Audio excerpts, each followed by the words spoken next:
going to put it on YouTube, so if you don't want to just sit back, relax and just let it flow over you, I'll send you the link. If you want to swap your business card for that, I'll send you the link in a couple of days' time, and you can sit through the whole misery again. Okay? So I'm kind of going to make the assumption, two things. First of all, that you're in the room because you have an intrinsic need to understand how you can perhaps improve the way that you sell or create revenue for your business, or you've got at least an interest in that subject matter. And the second assumption I'm going to make is that if you did sit in on Ian's brilliant talk a little while ago, I don't know about you, I mean, my hand was going up so often it felt like I was in an aerobics class. So rather than doing the hand up thing, I'm going to give you a bit of a breather. I don't know if you've ever been to an auction before. Some of you have been to auctions. What typically happens in an auction when you bid is you try and bid without anybody next to you knowing what's going on. So I do want a little bit of interaction if you'd like to. So rather than asking you to put your hand up, because I've got to be honest with you, I don't like that kind of thing. I don't know what your thoughts are. A quick show of hands, who does like putting their hand up? Okay, so rather than putting the hand up thing, what we're going to do is, you know when you go to a chamber event, you're doing some networking, you meet someone, and then 2 weeks later, because you haven't followed up like Ian teaches you to, you see him walking down the street and you think, I know that person. And you sort of do the universal greeting, which is one of those, you know, just have a go at that, you know. You can do it, it's all right. So if I do ask for a bit of engagement and you want to reply, and rather than doing the hand up thing, just give it one of those, and we'll see how we go. So, what's the problem that we've got? The problem that we've all got, including myself, is that we're finding it a lot harder to try and create some sort of momentum to allow us to go and help people to buy what it is that we've got. Because we're not selling anything, are we? We're just helping people get involved with our business. We're helping them get involved to buy something that we've got. You're not alone, trust me. You know, other than me, of course, there's a whole world of people out there who are struggling. This is a report from HubSpot, one of the largest global software providers of inbound lead generation software. Survey in 2017, this year, 6,500 professionals from the sales and marketing industry, and here are all of the things that they're finding difficult this year compared to last year, or sorry, 3 years ago. Number one, getting a response from prospects. Is there anybody in the room who's challenged by trying to get people to get involved with your business? Get one of those? Christ, it's like being at a Tinder convention. Everyone's giving it one of those. Yeah, so we've all got this challenge. I think the other really important thing about that slide is just the millions of things that we have to do as sales professionals in our job to try and turn a coin. And it challenged me to some extent because I think it's our industry is one industry that, you know, if we didn't do what we did, economies would crumble. Yeah, businesses would go out of business. If you can't sell something, or you can't get someone to get interested in your business, you know, the world would pretty much stop turning. And what that slide says to me is there's a whole raft of skill sets that the professional salesperson must have in their locker if they're going to go and do their job correctly. So for me, the professional selling is one that's immensely underrated. So what are we going to do? 3 things. First of all, we're going to have a little discussion, a bit of eyebrows if we want to, about why people believe it's getting harder to sell. I was at a dinner last night in London, that's why I look so awful. I was in a room with 14 other sales trainers and authors, and we were discussing some of the intricacies of the sales industry. And the thing that kept getting banded around is it's getting a lot harder to sell these days. So we're going to explore that as a group of people. I'm going to share with you 3 things that didn't work out for me when I went to start to work for myself. I spent 20 years in corporate employment. 4 years ago, I moved out of that to work for myself. And I'll be honest with you, and if you own your own business as well, you'll know this. The first year, maybe 2, is tough, yeah? Because you start failing all over the place. And you have to learn from your mistakes, but you have to learn really, really quickly. So I'm going to share with you 3 things that went wrong for me and how I improved them. And maybe, just maybe, they might resonate with you. You might be able to get something out of that.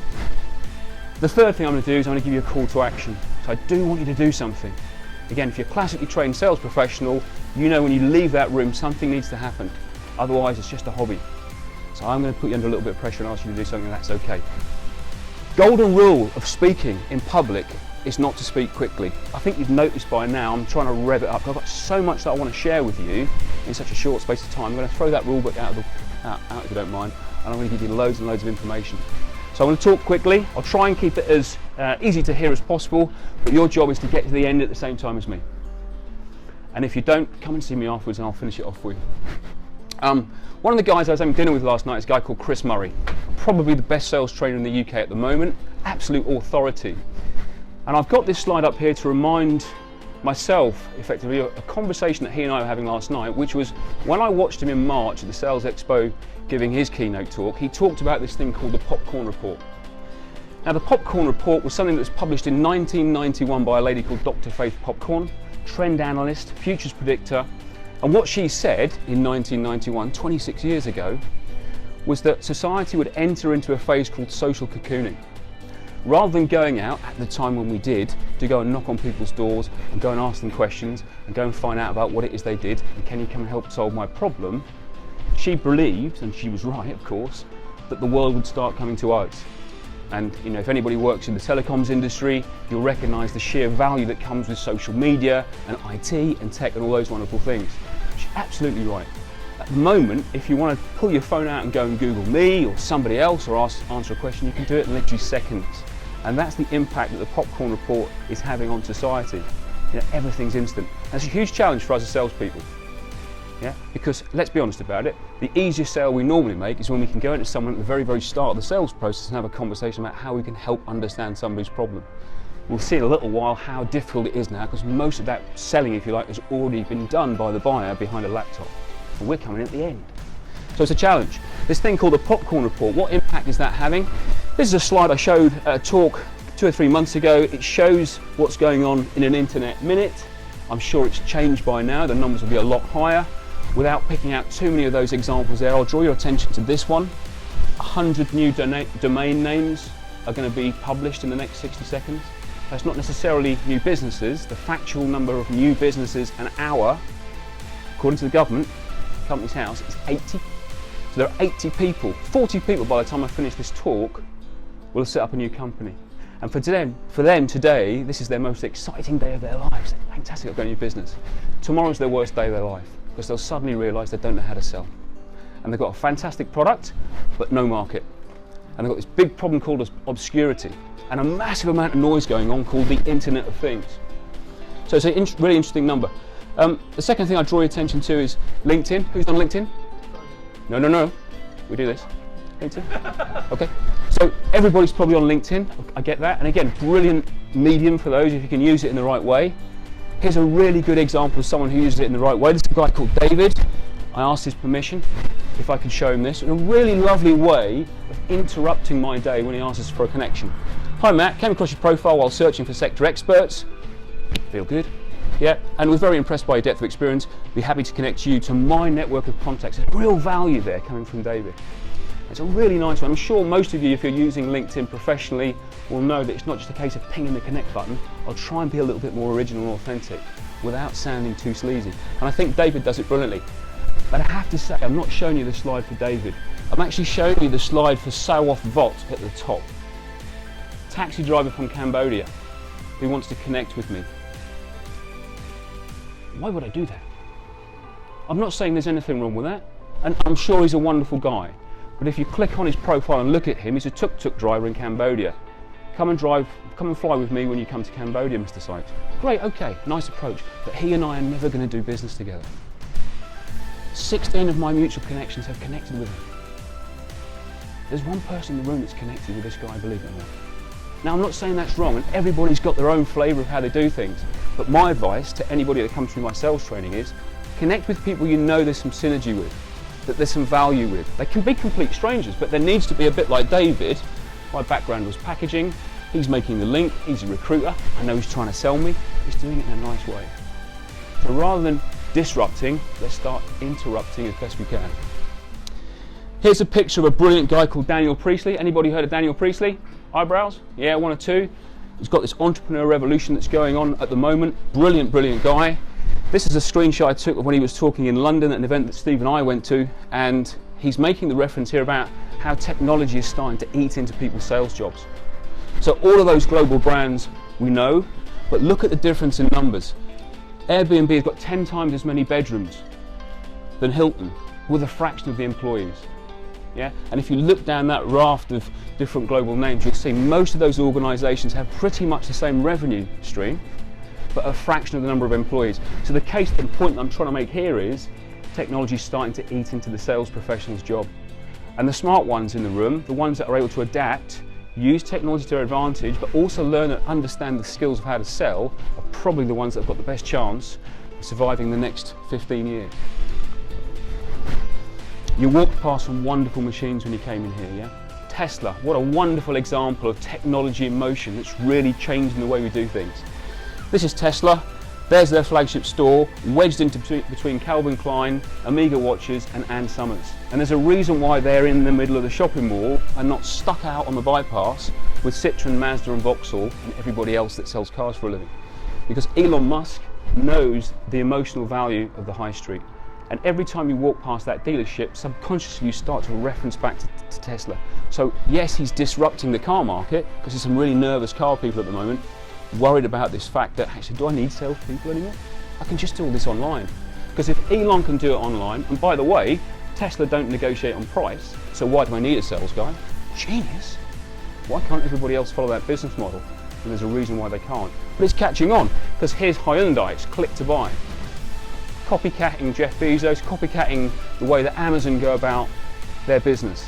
So, you know, this is not new anymore. This is going to happen, and if we're in a sales role, there's just a chance we could be at danger if we're not bang on our game and really, really good and bringing lots of value. So, we've got a whole bunch of problems going on. Let me give you, if I can, 3 things that I think are going to try and help you based on the mess that I made in the first few months of startup. If you're going to be like Elon or like Tesla, or you're going to interrupt like David did rather than disrupt like other people perhaps do, you need to stand for something.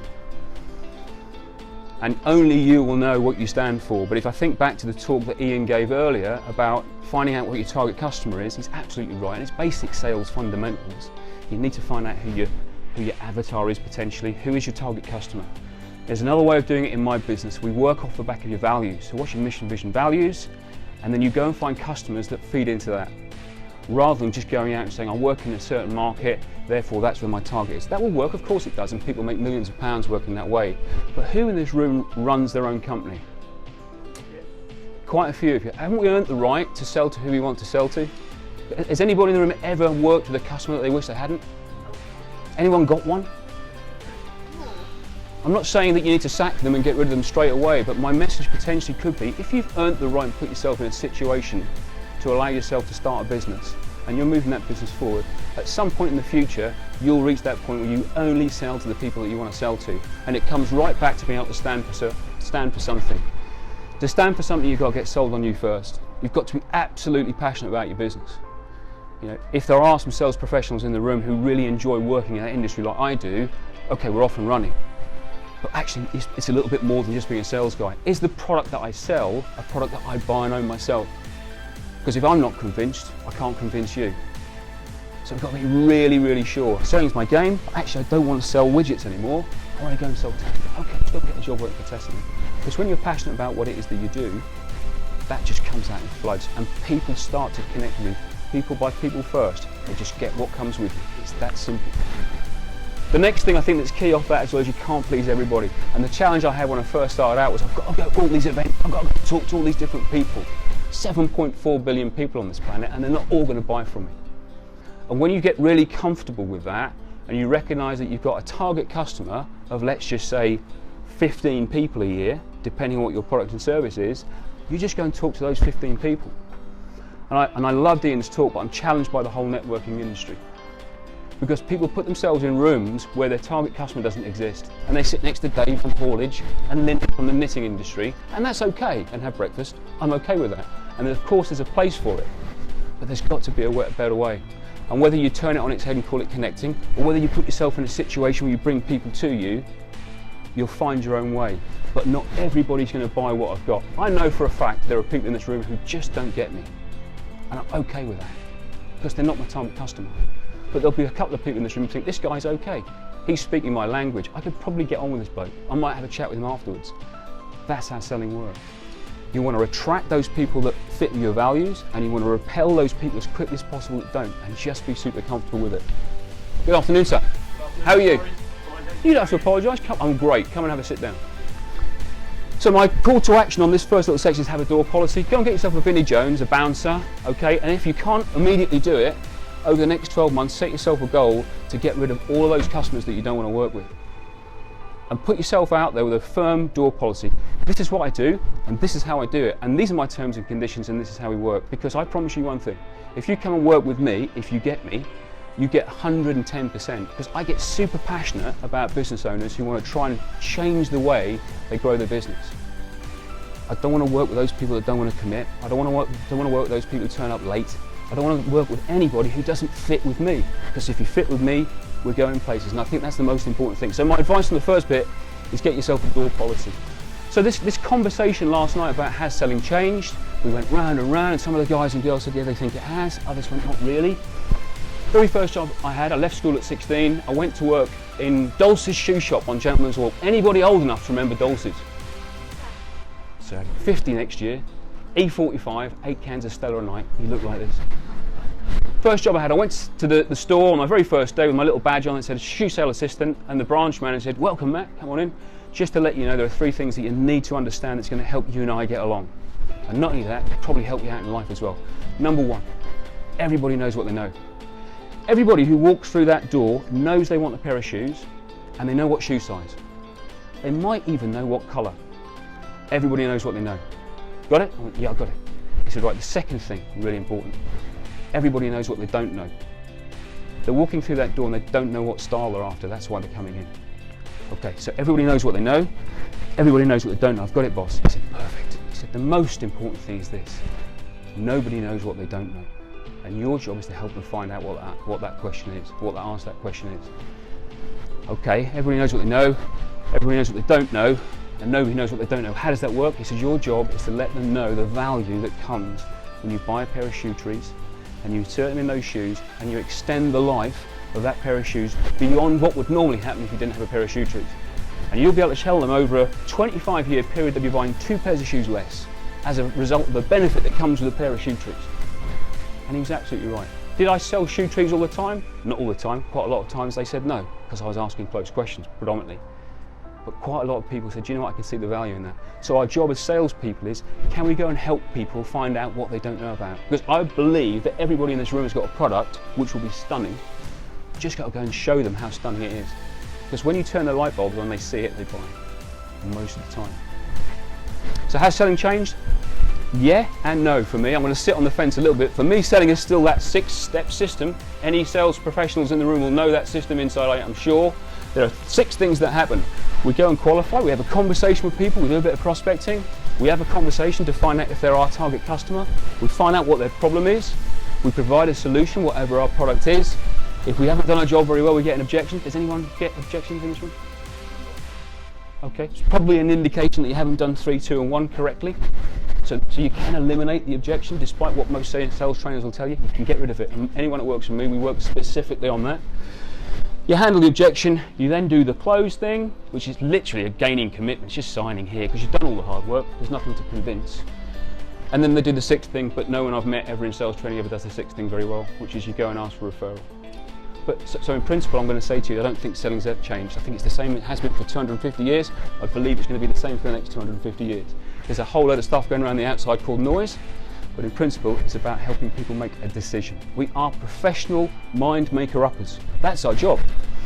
The challenge with sales training, of course, is it's more than just those 6 steps. You have to have a bit at the front. And we teach a 10-step process which builds all the bits and pieces which fills up that front end. The stuff you do before the prospecting.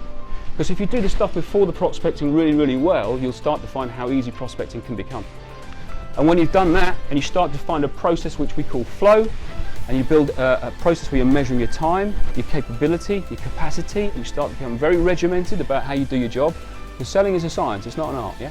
And if anyone tells you otherwise, they're lying. It's a business principle. It's numbers. It's that simple. When you create that flow, things start to happen, and then your business starts to move forward.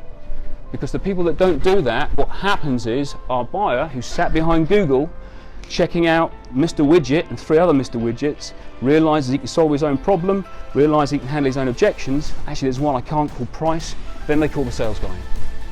And I bet everybody in this room has gone into a prospect meeting where they've already done all the research. And I can say that for a fact, because I bought a car 2 weeks ago. I did all that myself. And the only reason I went into the showroom was to haggle on price.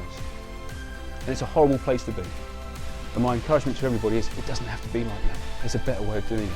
And that's where it comes from, building structure and creating flow. Because the challenge we get when we go into a meeting where Mr. Buyer or Mrs. Buyer is already 45, 50, 60% down the sale, is this sort of thing happens. They start to think about the difference between emotion and logic.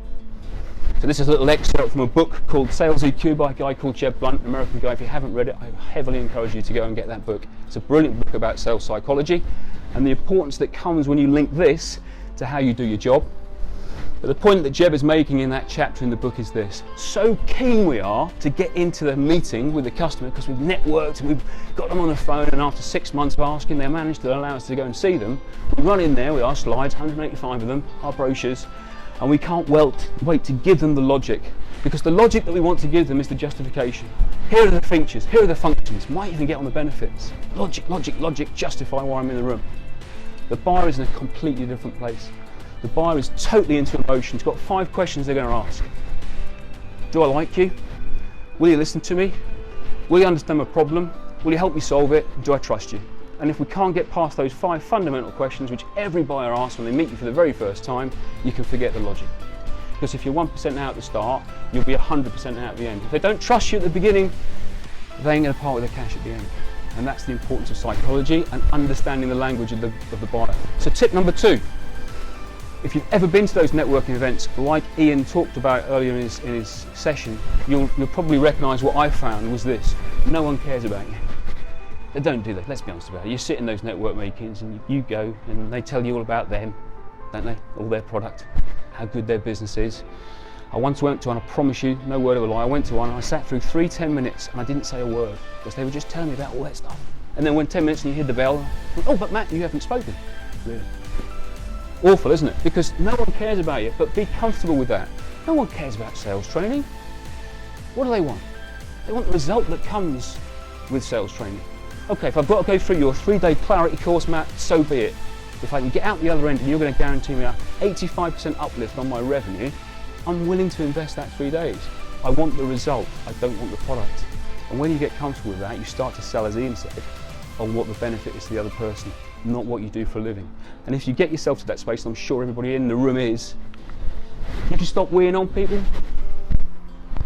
Yeah, we do this, we do that. We've got most offices, we've got most people, we've got most stock, shortest lead time, we're the fastest at delivery. We're we.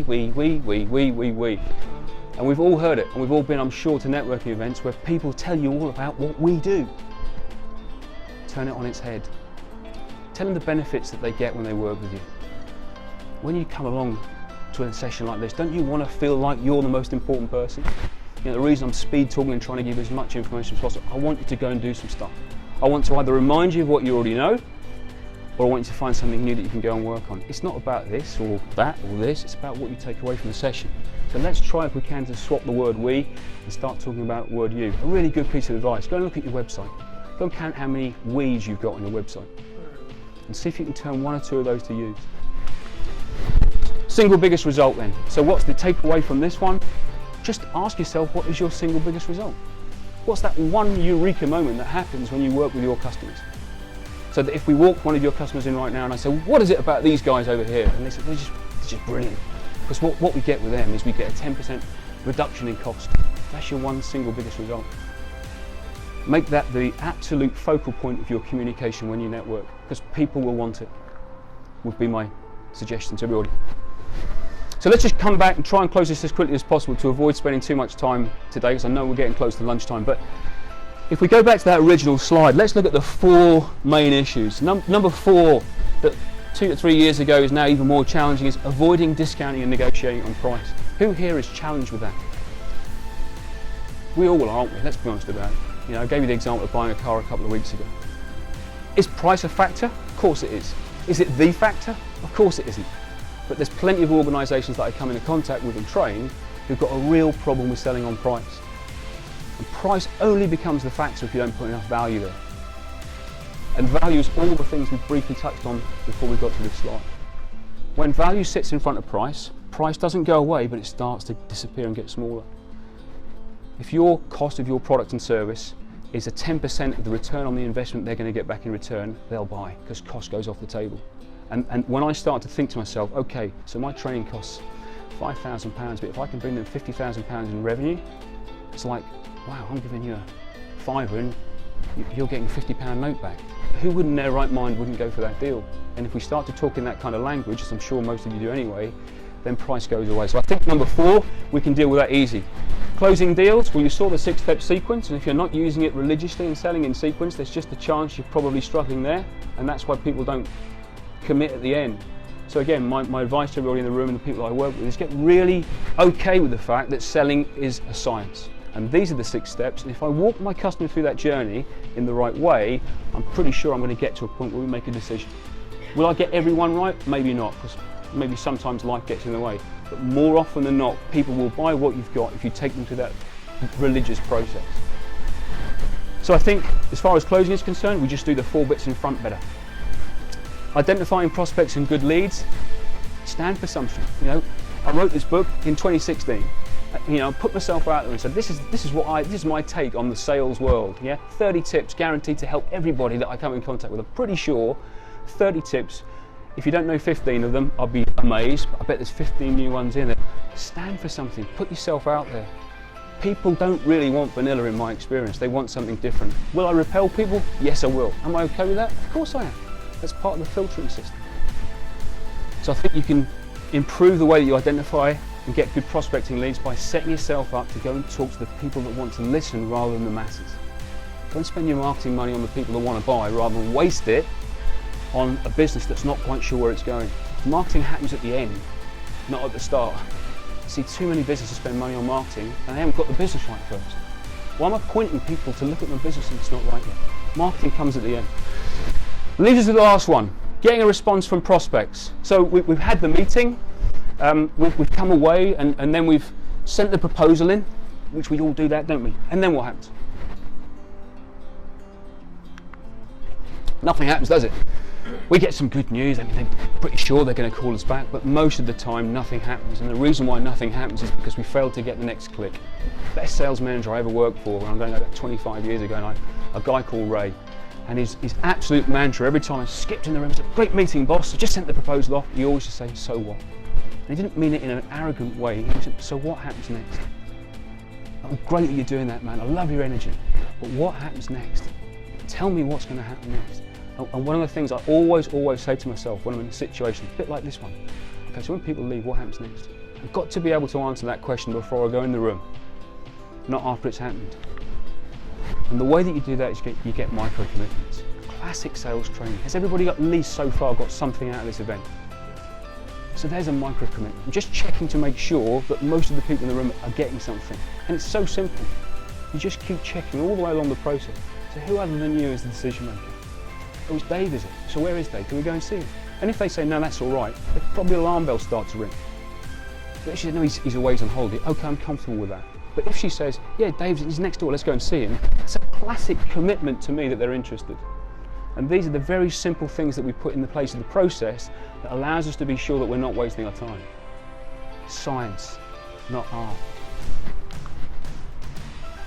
Last thing I'm going to ask you to do, whether you do it over lunch when you check your phone or you go back to the office, go and have a look at the last 5 emails you sent to a client.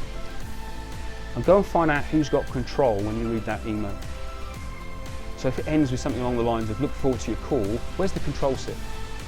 With you or with them? It lies with them, doesn't it? And that's the reason we don't get the call back. I don't think they're trying to be awkward, there's just no call to action. So I'm sending through the proposal on Tuesday. I'm actually going to give you a call about an hour later so that we can go through the thing on the phone. What's the best time for you? 2, 4, what's easiest? And if they don't answer that, then I'm thinking to myself, there's a lack of commitment there. But if they say, yeah, 4's good, great, brilliant. Proposal goes in, I'm on the phone at 4 o'clock, I'm going through all the different stages of the proposal, I've got control. Leaving a voicemail. Hi, it's Matt here from Mindspan. Yeah, I've dropped that proposal into you. Another, page 63, and the words that we should never use when we ring people up. The things that you never get an answer to. I'm just ringing up about that proposal I sent you. Give us a call back, Matt, on 1, 2, 3, 4, 5, 6, 7, 8, 9, 10. They don't call you back because there's no call to action. So the words that we leave, the emails that we write, the proposals that we send when we issue in, every single time, ask yourself the question, who's got control when I hit that return key? Sum up, because you're probably hungry and you're bored. Science, it's not an art. It's a process that we go through. It's a structured, disciplined process. There's absolutely no difference to a spreadsheet and accounting database in my world. And there might be people who contest that in the room, and I'm okay with that. But I know for a fact in my business, if I'm disciplined and I've got structure and I've got a little bit of mindset going on and it's complementing my sales sequence and I've got a real process where I know where I'm spending my time and which part of my time is returning high value and which parts are admin that perhaps I could outsource, and I do that discipline day in, day out, I know I create this thing called a map, which I'll explain to you. Selling is a learnable skill. Everybody in this room, just by your body language, can sell, and you probably do brilliantly anyway. You haven't got to be some sort of sleazel or some sort of genius. It's not difficult. You just got to go and do the process work. But if you do the process work, you create a map. M's for mindset. And it does come from mindset. And most of the work I do with salespeople tends to work on their performance psychology. How they focus, how they stay disciplined. What gets them out of bed in the morning when it's not going too well? How do I recover from sales rejection? And by the way, can I get rid of it? Well, yeah, you can. Stand for something, be unique. Ability, that's the sales sequence part. Those are the skills that we need. They're learnable, they're transferable. You can pass those skills to other people in your business. You haven't got to keep employing sales trainers like me. Above all else, try and be engaging. And finally is the process. Get the next click, be consistent, make it disciplined. And the more you bring discipline into your business, the more you'll get results. So I hope you got something out of that. As I said, Stephen has very kindly agreed to film it. We're going to upload the whole talk. For those of you who want to go through the whole misery again, I'll stick it on YouTube. If you want to copy that link, drop your business card, put a tick on the back, drop it on the table or give it to me personally, and I'll absolutely send you the link to that talk again. I've got 5 books here and I'm not selling them, I'm giving them away. So if you're the sort of person in the room who resonates with me, and you're willing to come and have a quick conversation with me and tell me what it is going on in your business that you want some real help with, I'll give you this book with my pleasure. Simple as that. I've got 5 here, I want to get rid of all 5. Last thing I'll leave you with this. I'm 50 next year. I like social media, I don't do much of it. At the moment, I don't think I need to do too much of it because my business is going okay. I'm sure in the future, people like him, people like Chris Reeve there from Digital Boss, are going to help me blow my business even more by using social media. But at the moment, I'm still a little bit old school. I fundamentally believe that everybody in this room has got the personal skills to go and grow the business. I'm going back to the future. How classic is that link? Literally going to go back to the future, going to pick up all those personal skills I learned when I was selling shoe trees, look people in the eye, be engaging, keep them to account, solve their problems for them, and I can do all that without Twitter, Facebook or Instagram, although those things do help. If you, like me, are in the business of building relationships, I want you to take that message as you go to lunch now. Make building your business all about relationships, and I promise you, you'll grow your business. Ladies and gentlemen, thank you very much.